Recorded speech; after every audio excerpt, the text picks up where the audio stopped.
ආයි මම අද ඔයාලට අරන් ආවේ රෙස්ටෝරන්ට් වල ඒ වගේම හොටෙල් වල හදන මිස් ෆ්‍රයිඩ් රයිස් රෙසිපි එකක්.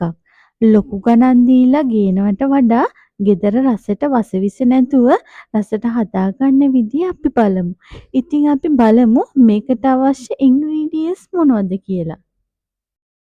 අපට මේකට අවශ්‍ය වෙනවා වියලි මිටි, කජු, බිත්තර, කපාගත්තු මාළු, පොඩියට කපාගත්තු සොසේජස්, ඒ වගේම පොතු අයින් කරගත්තු ඉස්සෝ. ඊළඟට හීනයට කපාගත්තු මාළු මිරිස්, සුදු ලූණු, ලූණු කොළ, ඒ වගේම කැරට්, මස් ටිකකුත් අවශ්‍ය වෙනවා. මම මෙතන මස් ග්‍රෑම් 500ක් අරන් තියෙනවා. ඔයාලා කැමති විදියට ඔයාලගේ රස අනුව මේ ඉන්ග්‍රීඩියන්ට්ස් වැඩි කරගන්න. දැන් අපි බත් එක ලිපේ තියාගෙන ඉමු. මම මෙතන කීරිසම්බ ග්‍රෑම් 500ක් අරන් තියෙනවා. හාල් ටික තැම්බෙන්න අවශ්‍ය ප්‍රමාණයට වතුර දාගෙන කුරුඳු පොතු එනසාල් කරපු නැටි කිහිපයක් එකතු කරගෙන ලුණු කුඩු තේ හැන්දකුත් එකතු කරගන්නවා.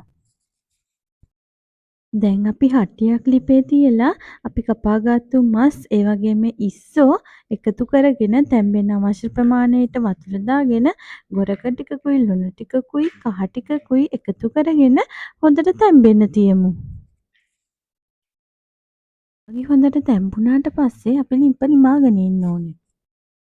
ඊළඟට අපි තම්බගත්තු ඉස්සෝ ටික හොඳට බැද ගන්න ඕනේ.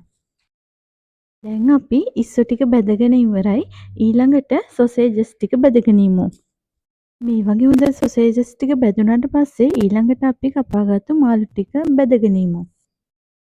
ඔයාලට දැල්ල හොයාගන්න තියෙන දැල්ලු ටිකකුත් එකතු කරගන්න. දැන් අපි මාළු ටික හොඳට බැදගෙන ඉවරයි. ඊළඟට අපි මස් ටික හොඳට බැදගෙන ඉමු. මස් ටික හොඳට රන්වන් පාට වෙනකන් එහා පැත්ත මෙහා පැත්ත හරව හොඳට බැද ගන්න ඕනේ. දැන් අපි මස් ටික හොඳට බැදගෙන ඉවරයි. අපි ඊළඟට රයිස් එක හදාගමු. දැන් නන්ස්ටික් පෑන් එකකට තෙල් මේස හැඳි 4ක් දාගෙන හීනියට කපාගත්තු සුදු ලූණු ටික එකතු කරගෙන රන්වන් පාට වෙනකම් බැද ගන්න ඕනේ. සුදු ලූණු ටික හොඳට රන්වන් පාට වේගෙන එනකොට අපි කපාගත්තු මාළු මිරිස් ටිකයි ඒ වගේම කැරට් ටිකයි එකතු කරගන්නවා. කැරට් ටික එකතු කරගෙන හොඳට කවලම් කරගෙන ටිකක් බැදුනට පස්සේ අපි බිත්තර දෙක එකතු කරගන්නවා. ඊළඟට මේ වගේ කවලම් කරගෙන බිත්තර ටික හොඳට බැදුනට පස්සේ එළවලු ටිකත් එක්ක කවලම් කරගන්නවා. රයිස් එක කවලම් කරගන්න නන්ස්ටික් පෑන් එක ඉඩ මදි නිසා මම ලොකු තෙල් තාච්චියකට මාරු කරගත්තා. දැන් ලුණු කුඩු තේ හැඳි භාගයයි මිරිස් කෑලි තේ හැන්දයි එකතු කරගමු. මේ ටික හොඳට කවලම් කරගෙන අපි බැදපු ඉස්සෝ ටික එකතු කරගන්නවා. ඊළඟට බැදගත්තු මාළු ටිකයි සොසේජස් ටිකයි එකතු කරගන්න ඕනේ. දැන් මේ ටික හොඳට කවලම් කරගෙන තම්බගත්තු බත් ටික අපි එකතු කරගනිමු. අපි බත් ටික හොඳට කවලම් කරගත්තට පස්සේ තමයි කපාගත්තු ලුණු කොළ ටික එකතු කරගන්නේ. ලුණු කොළ ටිකත් හොඳට කවලම් කරගෙන අපි ටොමැටෝ සෝස් ටිකකුයි සොයා සෝස් ටිකකුයි එකතු කරගන්නවා. මෙතනදි මම චිලි පේස්ට් තේ හැඳි භාගයකුත් එකතු කරගත්තා. දැන් මම බැදගත්තු මස් ටිකෙන් පොඩි කෑලි ටිකක් අරගෙන ඒක පොඩි තීරු වලට ඉරාගෙන මේ රයිස් එකට එකතු කරගත්තා. දැන් කජුයි වියලි මිදි එකතු කරගෙන හොඳට කවලම් කරගමු.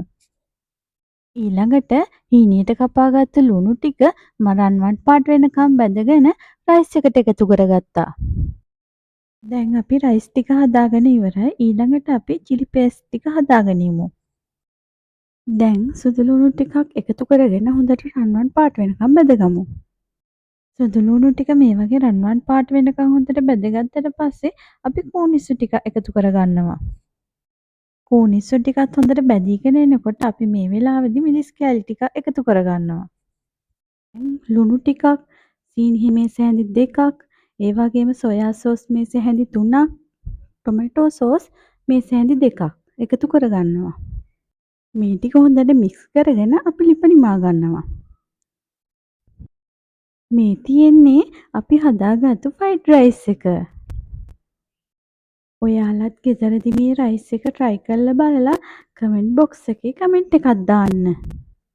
ඔයාලා මගේ වීඩියෝ එකට කැමති නම් මගේ YouTube channel එක subscribe කරලා bell icon එක click කරලා තියාගන්න.